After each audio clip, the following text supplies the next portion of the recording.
Hi, my name is Shauna and this is Joel. I'm having him perform the Astrand steady state cycling test to estimate his VO2 max from his heart rate.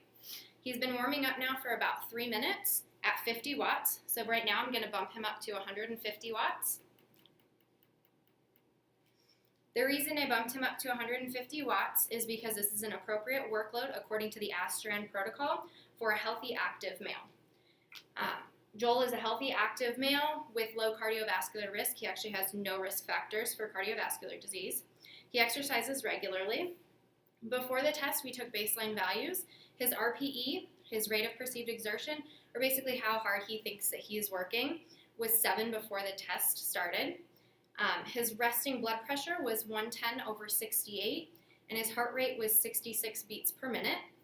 From his heart rate, we calculated his submax heart rate range, and that was 115 to 163 beats per minute, and this corresponds to 60 to 85% of his heart rate max. All of his values at resting fall within normal range, so that led me to believe that it was okay to proceed with this test, and all of these normal values are according to the ACSM guidelines. Before the test started, I adjusted the seat height of the bike to his greater trochanter so that it is an appropriate level for his pedaling. I'm going to take measurements at minutes 2, minutes 5, and minute 6. At minute 2, I'm going to be seeing that he has reached his submax heart range, so between the 115 and 163 beats per minute. If he has reached that, I'm going to go ahead and assume that the wattage is okay, and we'll keep him at 150 watts, and then we'll measure him again at minute 5 and minute 6 to see if he has stayed within a steady state with his heart rate. So we're at minute 2 now, so I'm actually going to start with the RPE. Joel, how hard do you think you're working on this scale right now? Somewhat hard. Okay, so somewhat hard on this scale corresponds to a 13. Okay, I'm going to take his pulse from the radial pulse for about 15 seconds, and then I'll estimate his heart rate from there.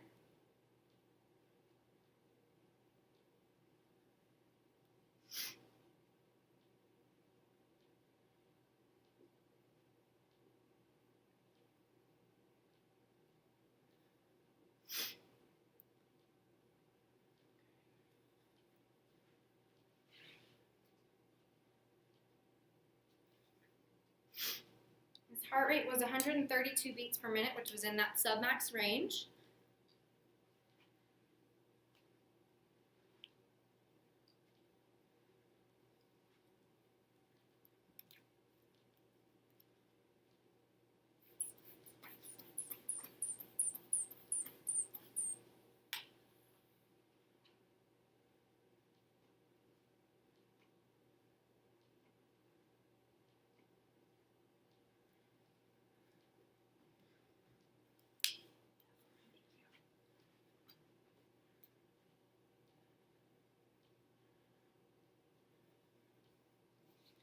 Okay, and his blood pressure was 134/72. So these are all within normal range. So he's not having any signs or symptoms right now, so we're okay to proceed with the test. So we're going to have him continue at 150 watts, and I'll measure him again for blood pressure, heart rate, and RPE at minute 5 and then minute 6. So what we're looking for is that he stays within that submax heart rate range at minute 5, and then from minute 5 to minute 6, we want him to be a steady state. So that's going to be within 5 beats per minute of each other from minute 5 to minute 6. If we do reach the steady state for his heart rate, we're going to go ahead and proceed to a cool down after that. How are you feeling right now, Joel? Doing great. Feels okay with the 150? Yep. Okay. How do you feel you are on this right here, this scale? I would say hard. Okay, so he's at about a 15 on the RPE scale right now.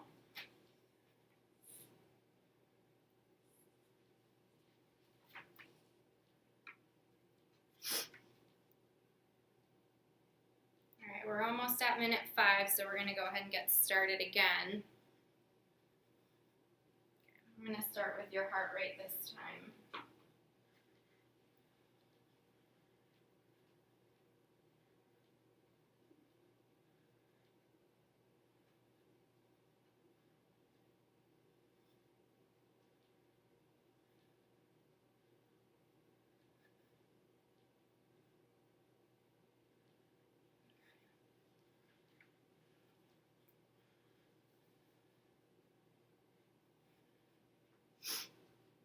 His heart rate was 148 beats per minute. That's still within the submax range.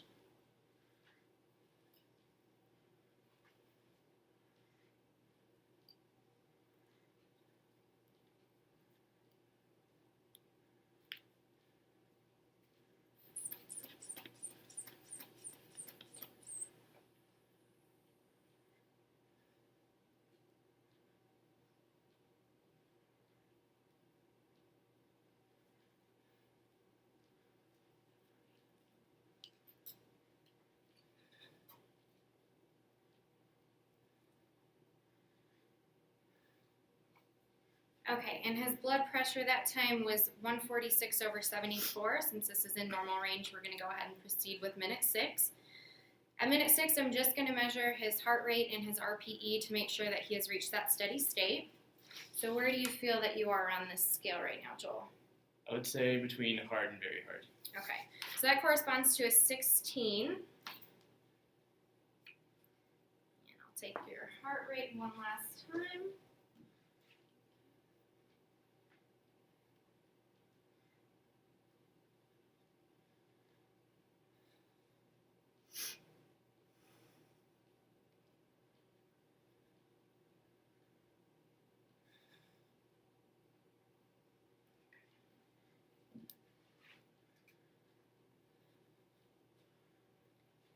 His heart rate at minute 6 was 151 beats per minute, so that falls within the 5 beats per minute from minute 5, so we can say that he's reached a steady state.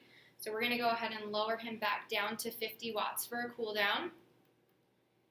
And we're going to have him cool down for about 2 to 5 minutes, and then I'm going to monitor him during the cool down just to make sure that we don't have any abnormal signs or symptoms, and then we'll measure his values at the end. These values should be within 10% of his resting values that we measured at the beginning.